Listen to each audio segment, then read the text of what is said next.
At one point during this home renovation, I had thought that I'd made a $500,000 mistake. Problems kept on arising, my budget was getting stretched thin, and then my wife decided that she wanted to keep the house. In this episode, I'm going to show you how it all unfolded.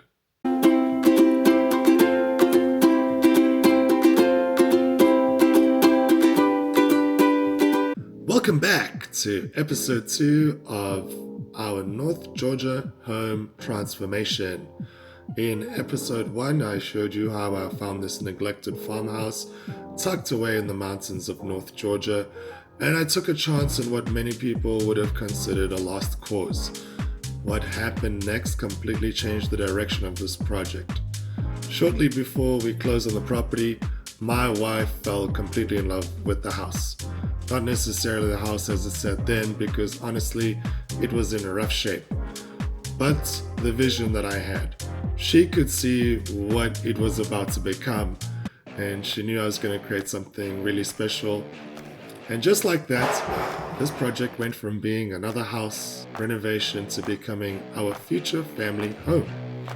And that decision changed everything. Instead of making choices based purely on resale value, we started making decisions based on how we wanted to live. We upgraded materials, personalized spaces, and invested in details we would have otherwise skipped. The renovation budget went from $300,000 to $340,000. An additional $30,000 was dedicated to improving the exterior of the property, drainage, grading, landscaping, and curb appeal.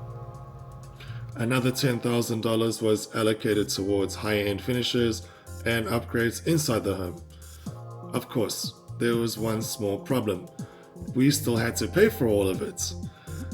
To fund the renovation, we secured a HELOC loan using another rental property that we already owned. That loan covered roughly 90% of our total renovation budget, and it allowed us to move forward with the project. Looking back, there were several moments where I wondered if I'd bitten off more than I could chew. The budget felt like it was under attack from every direction. Unexpected expenses kept appearing.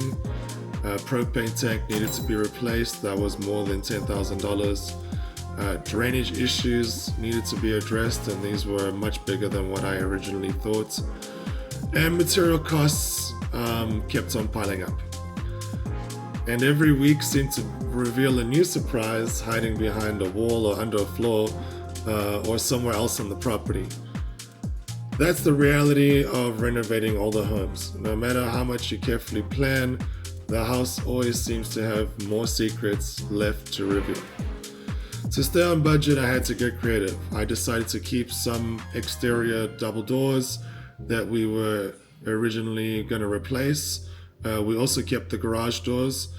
Those decisions alone saved us thousands of dollars that could be redirected towards improvements that have a greater impact on the final product. Because one thing that I refuse to do is cut corners.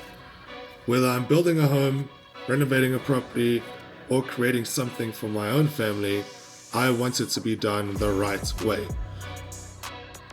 Inside this home, we completely reimagined several spaces. One of the upstairs bedrooms was expanded into the playroom above the garage. The reason was simple. The existing layout didn't make sense. The room was far too small and it felt very, very cramped. And then the room next door was obviously just far too big. So we reworked this floor plan a little bit and we were able to make both rooms a lot more functional.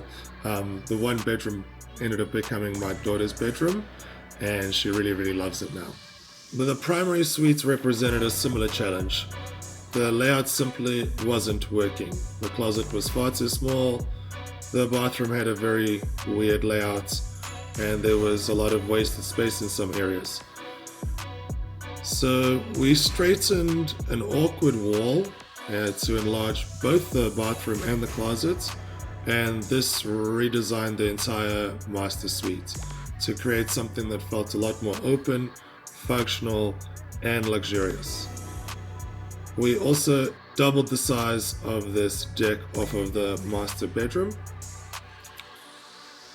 Outside was an entirely different battle. One of the things that I realized was that if I didn't solve the drainage and grading issues, that everything else wasn't going to matter. Before we focused on anything pretty, we had to focus on the fundamentals. And that meant grading large sections of the property, installing exterior and interior drains, pouring new concrete, pouring a new concrete driveway, and cleaning up years of neglect. Buried throughout the property was trash that literally had become part of the landscape. I personally filled roughly 30 contractor bags of debris by hand, which was pretty much done on my hands and knees. It's not glamorous work. Nobody posts about these moments on social media, but these are often the things that determine whether a renovation succeeds or fails. While all of this was happening, I was also selecting flooring, tile, cabinetry, countertops, paints, colors, plumbing fixtures, lighting, and hardware. At the same time, I was managing my contractors, solving problems, and making hundreds of decisions that would ultimately shape the final vision of this home. I won't lie, there were days when I walked through this house and I wondered whether I'd completely underestimated the scope of this project.